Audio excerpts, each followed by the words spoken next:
नमस्कार मित्रों, आज के क्लास में मैं आप लोगों को एक्सरसाइज 9.2 के क्वेश्चन नंबर 2 को सॉल्व करेंगे, जिसमें आपको किसी डिफरेंशियल इक्वेशन के यानी अवकल समीकरण के जनरल सॉल्यूशन दिया गया है। तो हमें उस अवकल समीकरण को प्राप्त करना है, यानी डिफरेंशियल इक्वेशन को प्राप्त करना है, जिसका ये जनरल सॉल्यूशन दिया हुआ है। तो जनरल सॉल्यूशन क्या दिया हुआ है आपको? दूसरा नंबर क्वेश्चन है एक्सरसाइज 9.3 12th क्लास है, 12th क्लास का एक्सरसाइज 9.3 का क्वेश्चन नंबर 2 है आपका y स्क्वायर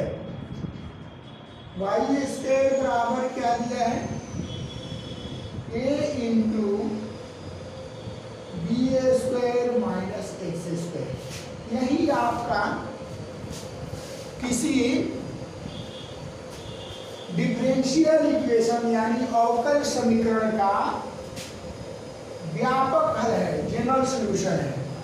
तो हमें उस अवकल समीकरण को ज्ञात करना है जिसका ये क्या है? व्यापक हल है, जनरल सॉल्यूशन है। तो रूल में मैं आप लोगों को पिछले क्लास में बताया हूँ कि यदि जनरल सॉल्यूशन दिया रहे किसी अवकल समीकरण का, तो सबसे पहले क्या देखते हैं हम लोग कि इसमें ऑर्बिटरी कांस्टेंट कितना है, यानी प्रचालों की संख्या कितनी है। तो ए एक कांस्टेंट है और एक बी कांस्टेंट है, यानी प्रचालों की संख्या यानी ऑर्बिट्ररी कांस्टेंटों की संख्या जो है 2 है। तो हम लोग क्या करते हैं, इस इक्वेशन को 2 बार x के रिस्पेक्ट में डिफरेंशिएट करते हैं। तो किया जाए, x डिफरेंशिएट करेंगे हम लोग इस इक्वेशन को x के रिस्पेक्ट में, तो क्या हो जाएगा? dy dx of y square, और ये क्या हो जाएगा? dy dx of ab square minus dy dx of ax square. तो ये तो कांस्टेंट पार्ट है, ये क्या हो जाएगा आपका? dy dx of y square. Function जो है हमारा क्या है? y के टर्म में है, तो सेम फॉर्मूला का यूज करेंगे, लेकिन dy dx से क्या करते हैं हम लोग? मल्टीप्लाई कर देते हैं। आपको रूल में पहले से ही पढ़ाया गया है। तो ये x to the power n के फॉर्मूला पे है, तो ये क्या हो गया? 2y हो गया। और ये फंक्शन जो है y के टर्म में होने के कारण हम लोग क्या करेंगे? dy dx से मल्टीप्लाई कर देंगे। और ये क्या है? कांस्टेंट टर्म है। कांस्टेंट टर्म का डिफरेंशिएशन क्या होता है? x के रिस्पेक्ट में 0 होता है। और ये क्या हो जाएगा? ये कांस्टेंट टर्म है तो बाहर आ जाएगा कॉमन के रूप में। और ये क्या हो जाएगा? dy dx into x square. ये हो गया आपका 2y dy बाई dx, और ये हो गया 0। ये हो जाएगा a इंटू इसका क्या डिफरेंशिएशन हो जाएगा? 2x, x to the power n पर है, तो 2 इंटू एक्स के पावर 2 माइनस 1 करेंगे तो क्या आएगा? 2x आ जाएगा। तो हमें क्या प्राप्त मिल गया?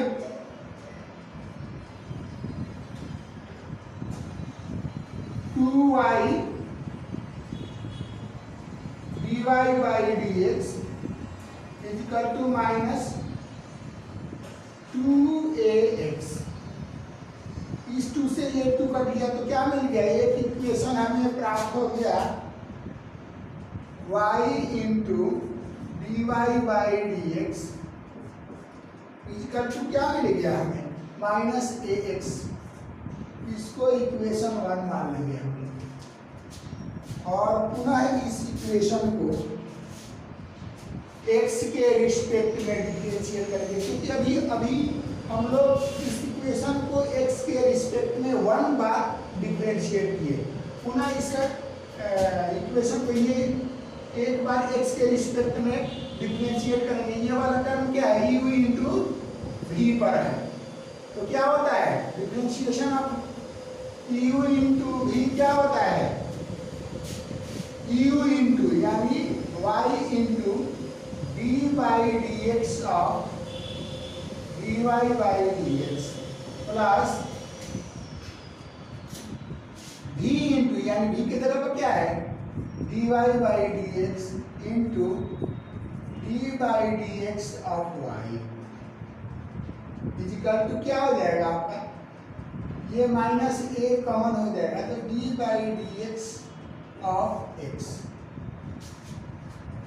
इसका हो जाएगा माइनस ए कॉन्स्टेंट टर्म है, तो माइनस ए कॉन्स्टेंट टर्म बाहर हो जाएगा। उसके बाद एक्स का डिफरेंशिएशन हम लोग एक्स के रिस्पेक्ट में निकालेंगे, तो यहाँ पर क्या मिलेगा हमें y into D two Y by D X square, और यहाँ पर क्या हो जाएगा D Y by D X into D Y by D X, और यहाँ पर हमें क्या मिल गया माइनस ए इंटू एक्स का डिफरेंशिएशन क्या हो जाएगा 1 हो जाएगा, एक्स टू दी पावर 1 है, तो 1 इंटू एक्स के पावर 1 माइनस 1, तो एक्स के पावर 0 यानी 1 इंटू एक्स के पावर 0 को होने के कारण उसका मान क्या हो जाएगा आपका 1 हो जाएगा, तो 1 into 1 1,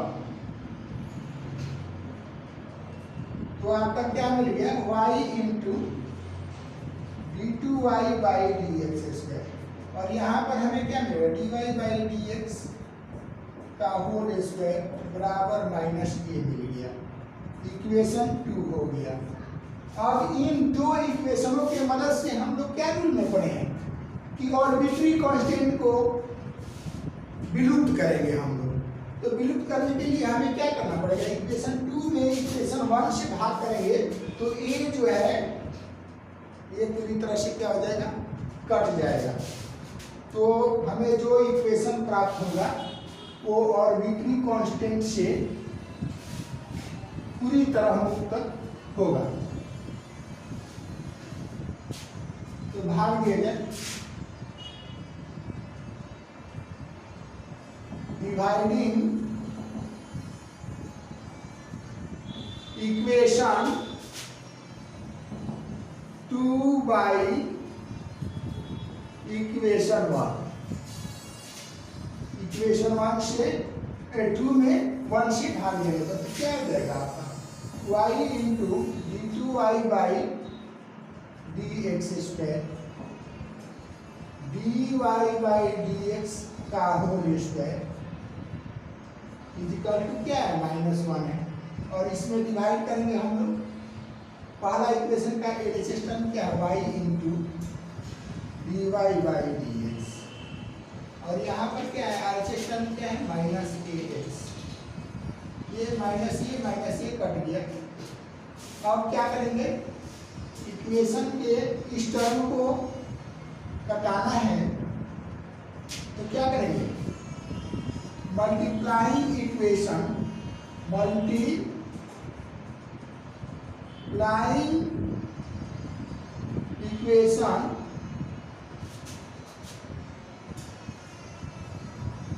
by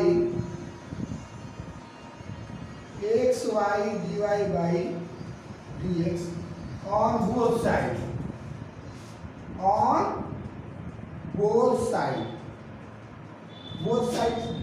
X Y into D Y by D X से मल्टीप्लाई करेंगे तो ये वाला टर्म क्या हो जाएगा पूरी तरह से कट जाएगा, और इसमें जो है एक्स वाला टर्म कट जाएगा, तो केवल क्या प्राप्त हो जाएगा हमें आर्बिट्री कांस्टेंट से मुक्त हमें डिफरेंशियल इक्वेशन प्राप्त हो जाएगा, अवकल समीकरण प्राप्त हो जाएगा। तो मल्टीप्लाई किया जाए y into D two Y by D X square plus dy by D X का होल स्क्वायर। y क्या है आप y into D Y by D X, और इसमें मल्टीप्लाई करना है X Y into D Y by D X से। तो आपका डी वाई कट गया, D Y by D X cut गया, फिर y से y कट गया, और RHS टर्म में क्या बच रहा है हमें? RHS टर्म में हम लोगों को यहाँ पर 1/x है, 1/x, इसमें X Y D Y by D X, RHS term को यहाँ पर लिख देते हैं 1/x X Y D Y by D X, यानी एक्स एक्स कट गया, तो उधर क्या बच गया? y into D Y by D X बच गया। तो हमें क्या प्राप्त हो गया? x into Y D two Y by D X square plus D Y by D X का होल स्क्वायर इक्वल टू क्या मिल गया? y into D Y by D X, यानी इस टर्म को मल्टीप्लाई करेंगे तो क्या हो जाएगा? X Y D two Y by D X square, और यहाँ पर मिल जाएगा एक्स इंटू